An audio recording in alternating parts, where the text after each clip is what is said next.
bom dia, uma boa tarde, uma boa noite, por que não, uma boa madrugada. Independente do horário, seja bem-vindo ao canal Percebendo Direito. Eu sou Isaías Afonso e hoje vamos falar da prisão em flagrante. Da prisão em flagrante, nós vamos nos localizarmos essa prisão em flagrante dentro do nosso Código de Processo Penal, do artigo 301 até o artigo 310. E vamos tentarmos trazer também um pouquinho ali da doutrina, o que a doutrina fala sobre o flagrante delito. Quem pode ou quem deve efetuar prisão em flagrante? E o artigo 301 diz: qualquer do povo poderá, e as autoridades e seus agentes deverão prender qualquer que seja encontrado em flagrante delito. Então, o artigo 301 traz duas situações que nós temos que definir. Uma é o flagrante facultativo.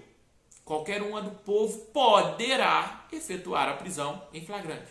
Então, qualquer cidadão, encontrando alguém em flagrante delito, ele pode efetuar aquela prisão. Ele não é obrigado. E eu até alerto que tenha muita atenção se opinar por efetuar essa prisão. Primeiro, por ter conhecimento jurídico, se realmente está acontecendo ali um delito. Segundo ponto, a integridade física e até mesmo a vida.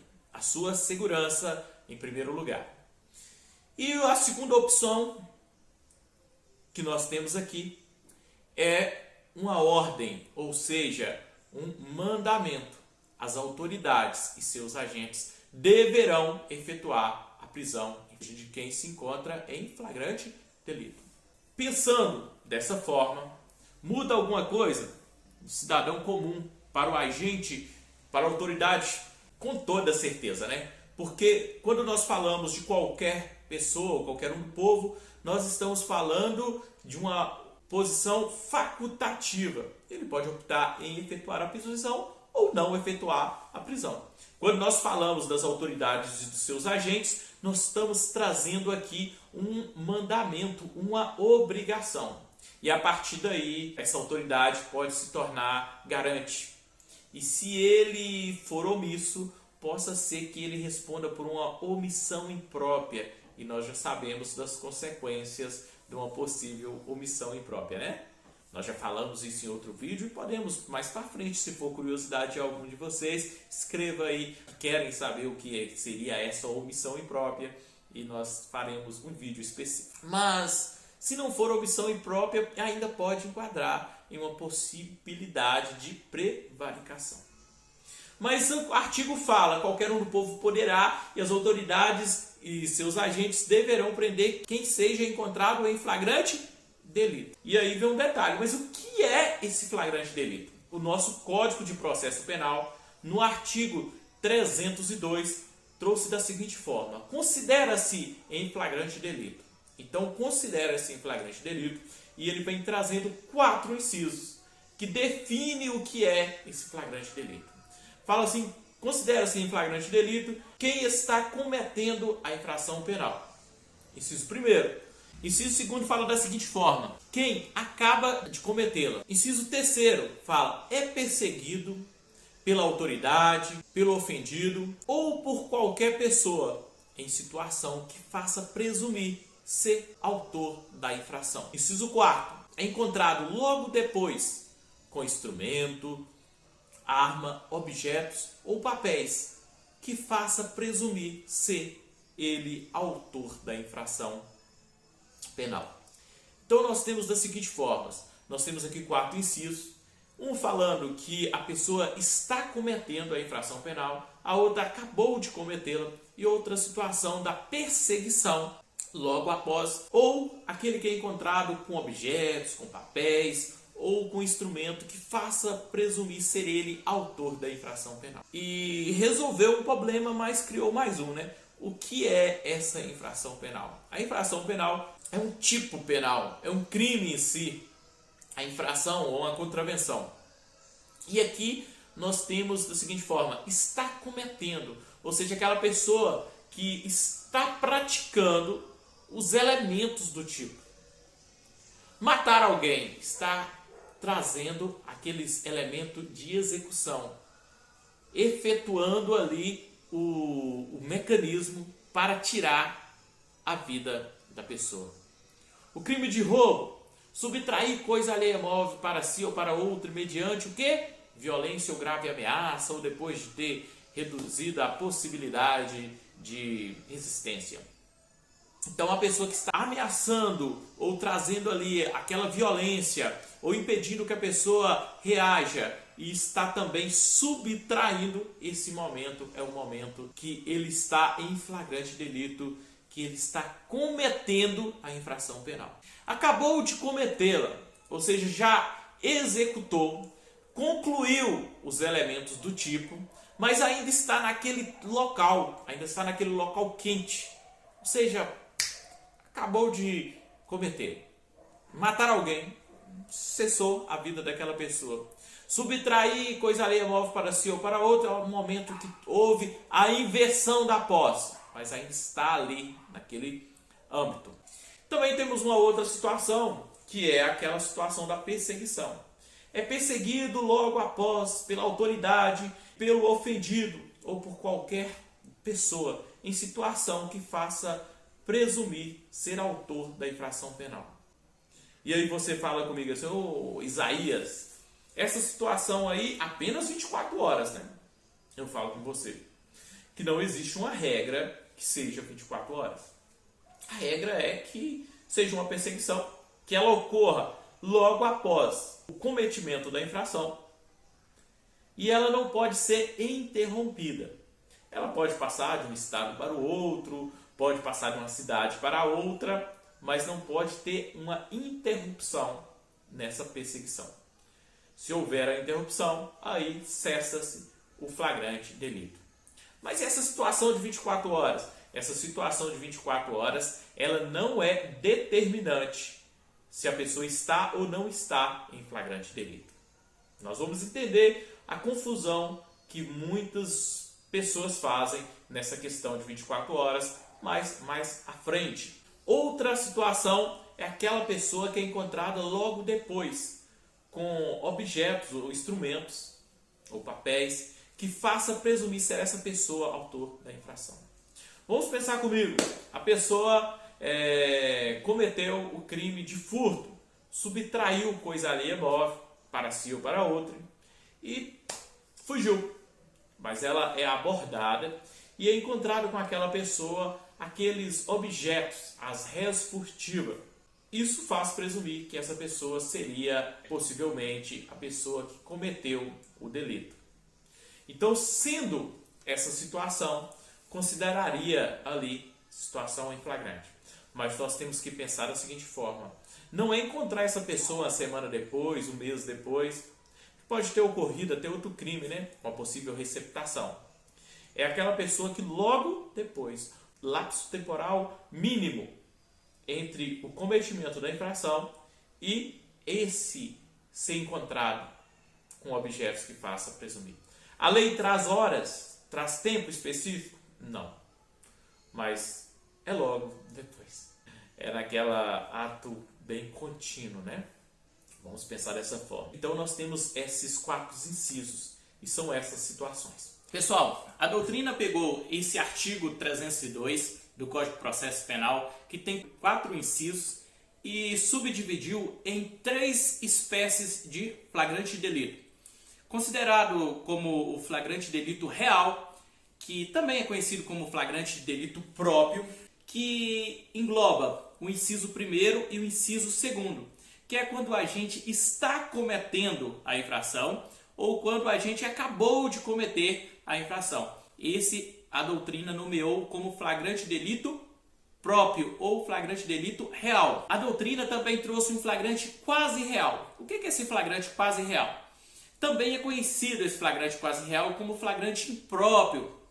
Esse já ocorre naquela circunstância em que o infrator é perseguido logo após o cometimento do delito, seja pela vítima, seja pela autoridade ou por qualquer pessoa que faça presumir que esse agente é quem cometeu o delito. Isso está no inciso 3º do artigo 302 do Código de Processo Penal. Então a doutrina nomeou esse inciso 3º como flagrante quase real ou flagrante impróprio. Não deixa de ser flagrante delito. Ele só trouxe essa nomenclatura diferenciada do delito, mas continua sendo flagrante delito, segundo o nosso Código de Processo Penal e até mesmo como a doutrina. A doutrina só trouxe uma nomenclatura diferente. A doutrina também trouxe a terceira modalidade de flagrante delito, pegando sim dentro do artigo 302. Tem outros? Tem, mas dentro do artigo 302, a terceira modalidade de flagrante delito que a doutrina trouxe é o flagrante delito presumido, também conhecido como ficto ou fictício, que ocorre quando o agente logo depois é encontrado com instrumentos, armas, papéis, que façam presumir ser ele autor da infração penal, né? Ou seja, do crime, da contravenção. É aquela circunstância que o agente encontrado é abordado com esses objetos. Está lá previsto também no inciso 4º do Código de Processo Penal. Então a doutrina pegou o inciso 1º e 2º, colocou como flagrante delito real, pegando o inciso 3º como flagrante quase real e pegando o inciso 4º colocando como flagrante presumido, Então, essas são as modalidades de flagrante delitos que está contidos dentro do artigo 302. Vamos falar mais um pouquinho de flagrante delito?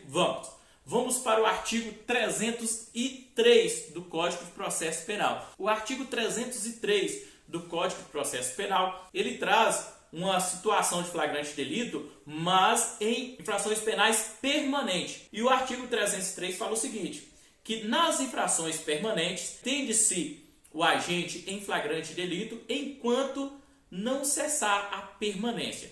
Quando nós pegamos esse artigo, nós podemos ver que tem alguns crimes que tem aquela modalidade de crimes permanentes, aquele que tem uma continuidade à sua ação. Vamos pensar, podemos dar o exemplo do sequestro ou cárcere privado. Enquanto a vítima estiver privada da sua liberdade, a pessoa está em flagrante delito. Então pode ser que a pessoa foi sequestrada em 1 ano e vai ser só liberada 2 anos, 3 anos depois. Qual que é o momento do flagrante delito? Até aquele momento em que mantém a vítima em cárcere, estar sim em flagrante delito. Então nós temos essa noção que não chega nem a ser uma modalidade de flagrante delito, pensando no flagrante delito em crimes permanentes, porque enquadra também na parte dos crimes, estar cometendo ou acabou de cometer o delito. Não afasta disso, mas é uma outra circunstância que a gente vê que não é exatamente no início da conduta, mas essa conduta pode protelar durante um espaço de tempo.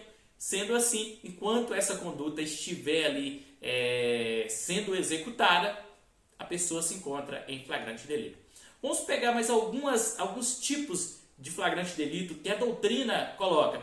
Lembrando que nós estamos falando do Código de Processo Penal, a parte de flagrante delito. Esses são o que a doutrina ou a jurisprudência vão trazer, beleza? Nós temos o flagrante delito em ação controlada. Nesse caso, a intervenção do Estado retarda, demora um pouco mais para ser executado, ou seja, para efetuar a prisão, quando se trata de organização criminosa, com o objetivo de ter mais robustez nessa prisão, ou seja, pegar os líderes, pegar os cabeças. Então, o flagrante delito está acontecendo e vai ter um acompanhamento a esse flagrante delito, deixando para executar essa prisão no último momento, com o objetivo de ter maior amplitude nessa prisão e nesse flagrante delito. Isso está previsto no artigo 3º, inciso 3º, e também no artigo 8º da Lei 12.850 de 2013, a Lei de Organização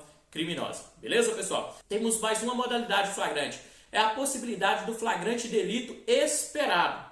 Esse ocorre quando o agente de segurança pública tem o conhecimento que em determinado local, determinada hora, vai acontecer ali um crime e fica em espera no local da prática delituosa e pega essa pessoa na ação, ou seja, no momento que ela estiver cometendo o delito. Os agentes de segurança, ou até mesmo o terceiro, que teve conhecimento que vai acontecer um delito em determinado local, espera, fica ali aguardando que o delito venha ser cometido. Exemplo, um roubo a determinado banco. A polícia tem conhecimento que vai acontecer um roubo em determinado horário, em determinado banco. Quando os criminosos iniciam o roubo, a polícia chega e prende todo mundo. Esse flagrante é considerado legal, porque é um flagrante esperado. A nossa jurisprudência considera legal essa possibilidade de flagrante delito. Beleza, pessoal? É a espera, o agente espera o criminoso cometer o delito ou iniciar as condutas de execução do delito e efetua, neste momento, a prisão em flagrante. Nós temos outra modalidade de flagrante delito. Essa daqui, pessoal, é um flagrante delito que nunca aconteceu no Brasil e nem vai acontecer, jamais pode acontecer um flagrante desse. Também é considerado ilegal, ou seja, a nossa justiça não considera esse flagrante como um real flagrante. Vai ser anulado o processo ou a parte processual que tiver esse flagrante. É o flagrante preparado ou provocado. Esse ocorre quando alguém induz outrem a praticar um crime e concomitantemente toma as providências para que esse crime não se consuma, prendendo o agente infrator, ou seja, um momento que a pessoa arma uma emboscada para prender esse criminoso. É considerado também como crime impossível ou tentativa inidônea. O ato, o processo ou esse ato é nulo. Ou seja, se acontecer uma prisão nessa circunstância, essa prisão e os elementos colhidos no momento dessa prisão deverão ser desentranhados dos autos, ou seja, retirados do processo, não sendo possível usar esses elementos como prova do delito. Então, o flagrante preparado ou provocado, ou seja, a pessoa que tem ali uma empregada ou um empregado, e ele sabe que esse empregado está subtraindo alguma coisa, ele vai lá e coloca o objeto ali, ou até mesmo estimula o seu funcionário a subtrair aquele bem. Então, não será considerado válido a prisão nessa situação. É um flagrante preparado ou provocado, também é um flagrante inválido ou nulo, não deveria ou não deve acontecer, beleza? No nosso ordenamento jurídico. A doutrina traz essa modalidade de flagrante, bem como a jurisprudência. O STF, na sua súmula 145, ele traz que não há crime quando o flagrante é preparado pela polícia, tornando impossível a sua consumação. É o chamado delito punitivo por obra do agente provocador, ou delito de ensaio, ou ainda delito de experiência. Todas essas modalidades ou nomenclatura que o STF utilizou, falando ali daquele flagrante delito preparado ou provocado. Aí vem trazendo as outras nomenclaturas, mas também se entende que esse flagrante é ilegal, ou seja, não vai valer para nada efetuar a prisão mediante essa circunstância. Nós temos um outro flagrante delito que esse muito mais difícil no Brasil acontecer. Isso não acontece de jeito nenhum, nunca aconteceu, pessoal. Tem certeza que nenhuma instituição de segurança pública já fez isso aqui no Brasil, que é o flagrante delito forjado. Ocorre quando o agente de segurança pública ou um terceiro cria prova de um crime que na realidade não aconteceu. Exemplo, esfregar a arma na mão do inocente para falar que foi ele que efetuou o disparo, deixar ali a sua digital naquela arma, introduzir drogas nas vestimentas, no veículo de uma pessoa para falar que ela ou está traficando ou é usuária de drogas. Então, esse é pior ainda do que o preparado ou o provocado, que lá o agente fez a conduta mesmo o crime não sendo possível, porque alguém vai interferir, não vai deixar aquele crime acontecer e está provocando, também é ilegal. Mas esse aqui é quando você forja, sabe que o agente não cometeu o delito, mas quer patrocinar a ele esse delito, entendido? Então nós trouxemos aqui as modalidades do flagrante delito previsto no artigo 302 do Código de Processo Penal. Também nós trouxemos a possibilidade do flagrante delito em crimes permanentes, que ele vai ter essa situação de flagrante delito enquanto perdurar a sua permanência. Também falamos da modalidade de flagrante delito em ação controlada, os crimes de organização criminosa. Também falamos da modalidade de flagrante delito, que nós vamos estar vendo a ilegalidade, que não servirá como prova para os autos, será nulo esse ato. Lembrando, pessoal, que quando for nulo o ato, o flagrante delito provocado, o flagrante delito forjado, vai também estar aí, se for agente público, né, incorrendo também no crime de abuso de autoridade, beleza?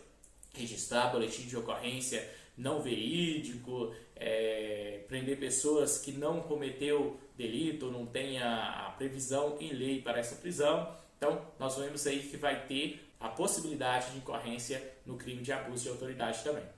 Vamos continuar nossa legislação? O artigo 304 fala da seguinte forma: apresentando o preso à autoridade competente, ouvirá o condutor. Então, nós vamos ver que quando for apresentar o preso à autoridade, essa vai ouvir o condutor, seja o policial, quem está conduzindo aquela pessoa que cometeu o delito, ou seja, foi apanhada em flagrante delito. Ouvindo o condutor, colherá desde logo a assinatura. Então, vai ouvir o condutor, colher a assinatura. Vai liberar aquele condutor, aquele policial. Entregará também cópia do termo de recebimento e de entrega do preso. E em seguida, procederá à oitiva das testemunhas, colhendo o interrogatório também do acusado. E depois de ouvir cada uma dessas pessoas nessa sequência, colherá também a assinatura. Então, ouvirá o condutor, que é o policial, depois ouvirá as testemunhas e depois o acusado, aí, a pessoa que foi pega em flagrante delito. E colherá a assinatura de todos, beleza? Colhendo a assinatura do policial, vai liberar o policial, depois da testemunha da mesma forma. E na situação do autor do delito, nós vamos ver que temos a possibilidade dele ser liberado ou de incorrer a possibilidade da prisão mesmo, de ratificar a prisão em flagrante, lavrar o ADPF. Pessoal, quando a resposta ali sobre aquelas indagações, se realmente ele é suspeito daquele delito, a situação do flagrante delito está tudo legal, a autoridade policial recolherá esse autor do delito à prisão, exceto em caso de braço solto ou de prestar fiança. Então, se tiver ali no limite que o delegado de polícia pode estipular a fiança, o delegado de polícia vai estipular a fiança, vai recebendo essa fiança, ele vai fazer também a liberação dessa pessoa conduzida. E prosseguirá os demais atos do inquérito ou do processo da forma que for competente. Pessoal, em caso que não seja possível testemunha ou não tenha testemunha do ilícito, não impede a possibilidade da prisão em flagrante. Só que neste caso, será assinada juntamente com o condutor da prisão duas testemunhas que presenciaram a apresentação deste conduzido à autoridade policial. Então, se não tivermos testemunha do delito, tem possibilidade ainda de lavrar o auto de prisão em flagrante? Existe sim a possibilidade de lavrar o auto de prisão em flagrante. Porém, há necessidade do condutor assinar, bem como duas pessoas que testemunharam esse conduzido ser entregue à autoridade policial. Durante a lavratura do auto de prisão em flagrante, deverá constar informações sobre a existência de filho, respectivas idades e se possui alguma deficiência, o nome e o contato de eventual responsável pelo cuidado dos filhos indicado pela pessoa. Então, no momento ali que estiver lavrando o auto de prisão em flagrante, o delegado de polícia tomará o cuidado de saber se essa pessoa tem filho, se tem alguém para cuidar deste filho, se esse filho tem deficiência ou não. Pegará o contato para ter comunicação à pessoa que seja responsável pela essa criança. Claro, pensando também no bem-estar da criança. Nós temos o artigo 305, que fala da seguinte forma: na falta ou no impedimento do escrivão, qualquer pessoa designada pela autoridade lavrará o auto depois de prestar o compromisso legal. Então, pessoal, o delegado de polícia tem algumas pessoas que vai estar ajudando. Entre eles, o escrivão, a pessoa que vai estar escrevendo esse auto de prisão ou escrevendo o interrogatório. o delegado de polícia pode nomear qualquer pessoa que depois de prestar o compromisso legal, ele poderá estar ali lavrando essa documentação, acompanhando o delegado de polícia. Nós temos o artigo 306. O artigo 306 fala o seguinte: a prisão de qualquer pessoa, o local onde que se encontra, serão comunicados imediatamente ao juiz competente, ao Ministério Público, à família do preso ou a pessoa por ele indicada. Então, pessoal, aqui nós vemos aquela situação de comunicação. Então, efetuar a prisão imediatamente será comunicado ao juiz competente, ao Ministério Público, à família do preso ou a pessoa por ele indicar. Nessa situação aqui, nós vamos pensar que quem vai fazer essa comunicação não é a Polícia Militar, não é a Guarda Municipal, não é o agente de rua. Na maior parte das vezes é a autoridade policial que vai estar ali fazendo a lavratura do auto de prisão em flagrante. E aqui, do artigo 306, nós temos o parágrafo 1º e o parágrafo 2º. No parágrafo 1º, eu vejo da circunstância que as pessoas confundem muito na situação de flagrante delito, que é aquela situação das 24 horas. Por quê? Primeiro fala assim: em até 24 horas após a realização da prisão, será encaminhado ao juiz competente o auto de prisão em flagrante. E caso o autor não informe o nome do advogado, é enviado também cópia integral para a Defensoria Pública.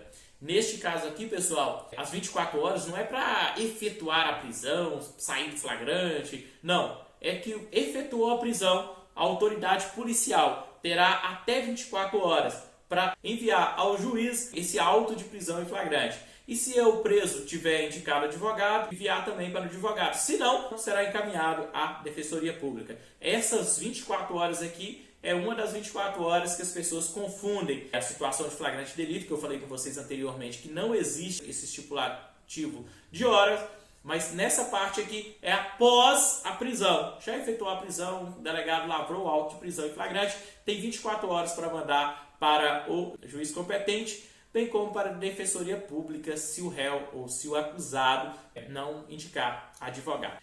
No mesmo prazo, será entregue ao preso. Qual prazo? 24 horas. Mediante recibo, a nota de culpa, assinada pela autoridade, com os motivos da prisão, o nome do condutor e da testemunha. Então, efetuou a prisão em flagrante.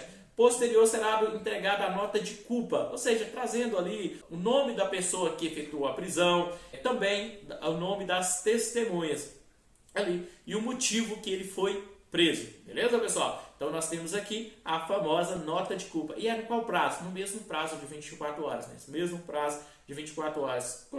Direciona ao juiz competente também da nota de culpa ao preso. Nós temos também o artigo 307. O artigo 307 fala da seguinte forma: quando o fato for praticado em presença da autoridade ou contra essa no exercício da sua função, constarão do auto narração deste fato, a voz de prisão, as declarações que fizeram o preso, o depoimento das testemunhas, sendo tudo assinado pela autoridade, pelo preso e pelas testemunhas, e remetido imediatamente ao juiz, a quem couber tomar conhecimento do fato delituoso, se não for o caso, a autoridade que ele tiver presidido o ato.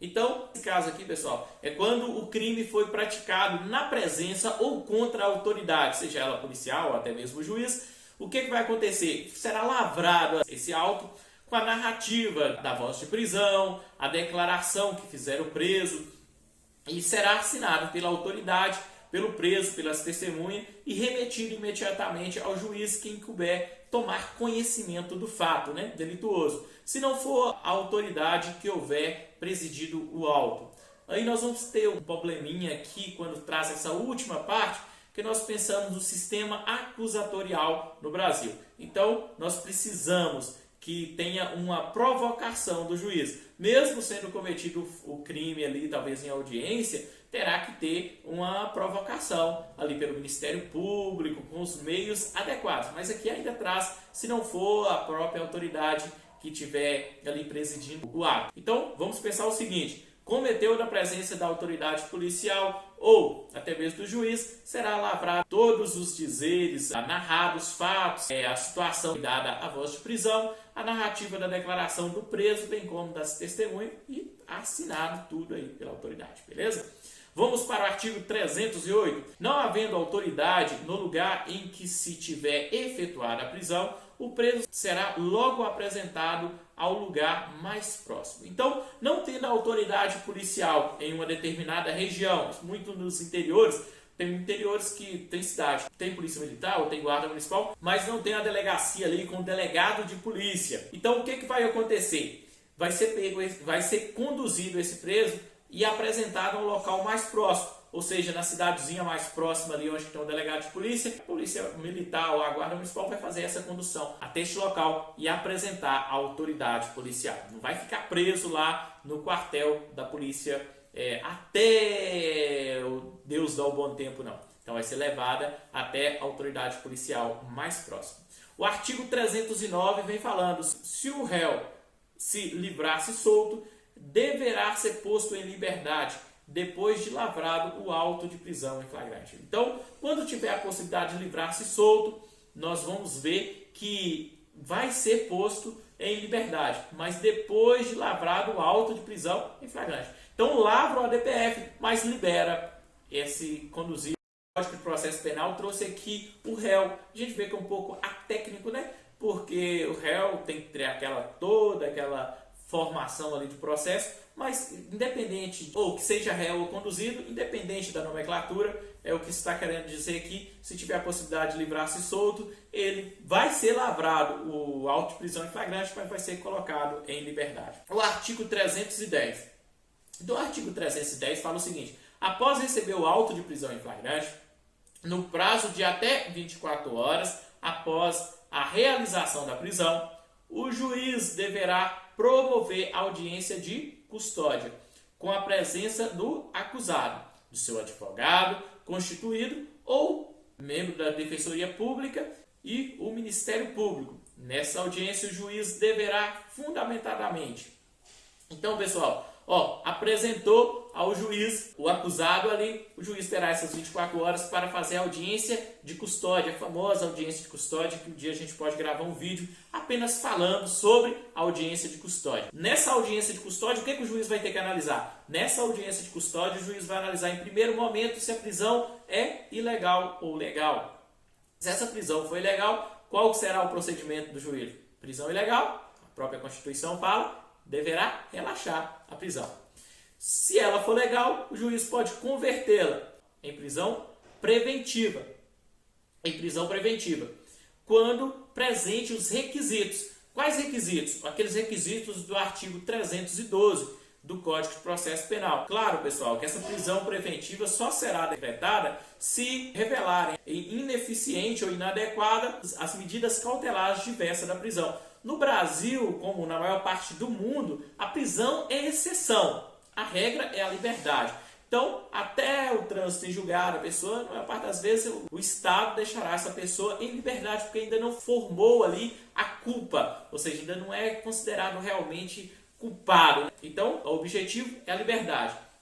E aqui traz que tem possibilidade de conversão em prisão preventiva? Tem, se tiver cumprido os requisitos do artigo 312 do Código de Processo Penal. Pensando ali no 312, 313, o Código de Processo traz aqui 312. Mas se revelar, ou seja, uma hipótese, se revelar inadequada ou insuficiente as medidas cautelares diversas da prisão. Outra possibilidade é conceder a liberdade provisória, ou seja, se não converteu em prisão, não é situação de prisão ilegal, tem a possibilidade de conceder a liberdade provisória. Essa liberdade provisória, ela pode ser com ou sem fiança, beleza? Então, é prisão ilegal? Relaxa a prisão. Se não é prisão ilegal, pode ter possibilidade de prisão preventiva? Pode sim, se as medidas cautelares diversas da prisão se mostrar ineficiente ou insuficiente.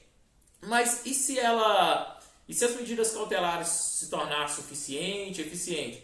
Deixar a liberdade provisória com ou sem fiança. Pessoal, agora vamos falar também do parágrafo 1º. Parágrafo 1º do artigo 310. Ele é de suma importância. Vai falar da seguinte forma: se o juiz verificar pelo auto de prisão em flagrante que o agente praticou o fato em qualquer das condições constantes no inciso 1, 2 ou 3 do caput do artigo 23 do Código Penal poderá fundamentadamente conceder ao acusado liberdade provisória, mediante termo de comparecimento obrigatório a todos os atos do processo, sob pena de revogação. O que acontece aqui, pessoal? Quando cito o artigo 23, inciso 1º, inciso 2º, inciso 3º, nós estamos falando aqui estado de necessidade, legítima defesa, exercício regular do direito, estrito cumprimento do dever legal. Essas circunstâncias que afastam a ilicitude do delito. E aqui fica uma parte muito intrigante, porque nós vemos que em várias situações, e até eu me filio a esse ponto de vista, que quem deveria analisar se teve ou não teve exclusão de ilicitude poderia ser o delegado de polícia, que tem a formação em direito, está ali preparado para isso, né? Por quê? Quando a pessoa cometeu determinada conduta, mas está ali resguardado por essas exclusões de ilicitude, não é nada justo que ela vá presa, que a lei prevê a possibilidade de liberdade provisória. Mas com qual compromisso?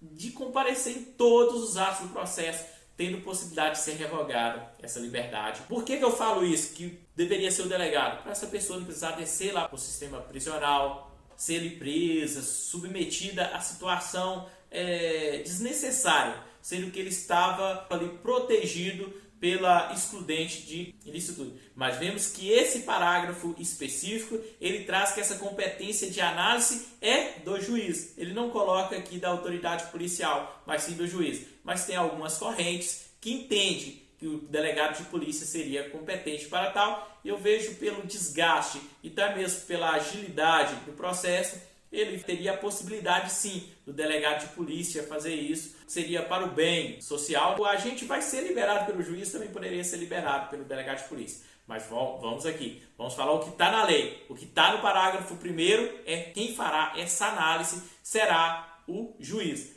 E aqui fala, após verificar o auto de prisão em flagrante.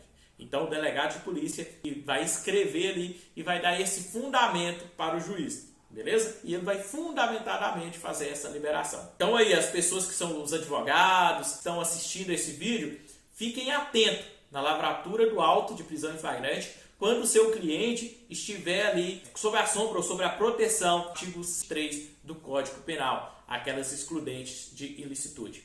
Vamos para o parágrafo 2º. Se o juiz verificar que o agente é reincidente ou que integra organização criminosa armada ou milícia ou porta arma de fogo de uso restrito, deverá denegar a liberdade provisória, com ou sem medidas cautelares. Então, pessoal, nessa situação aqui, são possibilidades que o juiz vai estar fazendo o quê? Analisando para falar, não, isso aqui eu não posso dar a liberdade provisória, denegar a liberdade provisória. Que é a situação da pessoa integrar-se organização criminosa, qualquer organização criminosa não, organização criminosa armada.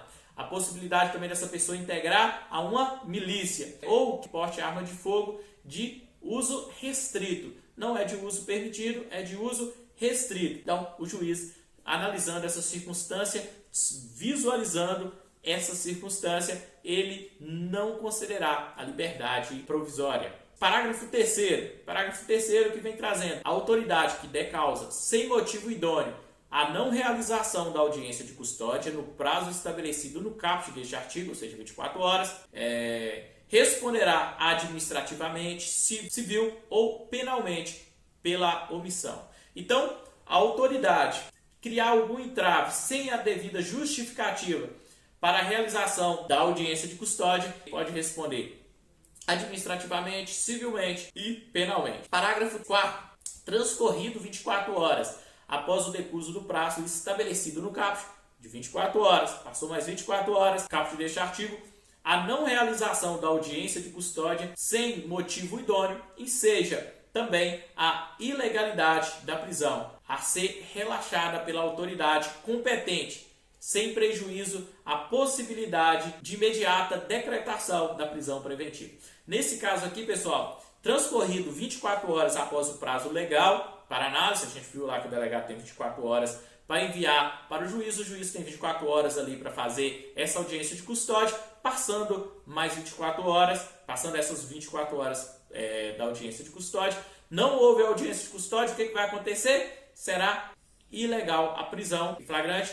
Deve ser o quê? Relaxar a prisão? Deve ser relaxar a prisão em flagrante, mas não impede que o juiz decrete a prisão preventiva. Então, pessoal, aqui nós fizemos uma análise geral sobre a possibilidade das situações de flagrante delito. Pegamos do artigo 301, onde nós trouxemos quem pode efetuar a prisão, quem deve efetuar a prisão, as circunstâncias que é o flagrante delito em si e as modalidades de flagrante delito, tanto o que está no Código de Processo Penal, como algumas hipóteses da doutrina e jurisprudência. Também trouxemos aqui os demais elementos e circunstâncias, quais são os procedimentos em situação de flagrante delito, qual é a responsabilidade da autoridade policial, quando será enviado para o juiz e até a audiência de custódia, parando aqui no artigo 310. Então, do artigo 301 ao artigo 310, nós fizemos análise. Espero que tenha colaborado um pouquinho com vocês, espero que goste, que compartilhe, que dê o seu like, que comente. Não faz mal não, pode criticar também, pode criticar, para nós podermos ampliar o nosso conhecimento e melhorar também o nosso material. Vamos para a mensagem de reflexão? Somos capazes de fazer a diferença. Se nós não fizermos diferença em nossa vida e nos que nos rodeia, quem fará diferença em nossa vida? Vamos batalhar a cada instante para ser justo, para agir eticamente e moralmente. Vamos marchando a cada dia rumo à nossa liberdade emocional e de convicção. Fiquem com Deus e até o nosso próximo encontro.